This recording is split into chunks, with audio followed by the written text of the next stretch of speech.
Atendiendo lo que pasó ayer en Cataluña, perdóname, porque para poner, nos ha puesto Albert Rivera ya, en fin, el toro en juego en este sentido, y hablo de ayer de la diada. ¿Cree usted que ha bajado la pulsión separatista? Ayer se denotó que, o se visualizó que ese suflé está un poquito más amortiguado, más bajo que el año pasado, por ejemplo. Yo podía barrer para casa ahora y decir que sí, pero a mí me parece muy arriesgado e incluso peligroso ese tipo de afirmaciones. Había miles y miles y miles de personas, había mucha gente, mucha gente. Menos que el año pasado, sí, ¿verdad? Ya, pero es que la democracia, para bien o para mal, no se mide por manifestantes.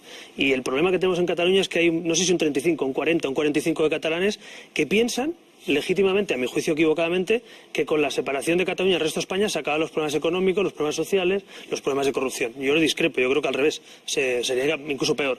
Pero eso lo creen. Entonces, la pregunta que nos tenemos que hacer los líderes que queremos gobernar España es: ¿cómo podemos convencer a la mayoría de catalanes de que España es su coproyecto? ¿Qué podemos hacer para que mucha gente vea que España es un proyecto renovado, es un proyecto atractivo, es un proyecto que tiene en cuenta sensibilidades autonómicas, pero también un proyecto común donde se respetan las leyes? Ese es el gran reto que tiene España. Está bien hacer cumplir la ley, es absolutamente necesario y yo siempre lo defenderé, pero a la vez seguramente hay que hacer un trabajo de convencimiento, de seducción, de propuesta, ¿no? Y eso quizás es lo que ha faltado en estos últimos años. Es decir, el nacionalismo nos ha puesto un poco a la defensiva, podemos decir, frente al cumplimiento de las leyes, lógicamente, y falta un poco renovar el proyecto común español, porque yo conozco muchos paisanos míos, catalanes, y amigos, conocidos, familiares, que no han optado por la independencia porque lo sean de toda la vida o se estén convencidos de toda la vida. Lo han optado casi como salida y vía de escape a la falta seguramente de proyecto atractivo, a la falta de soluciones del conjunto de España,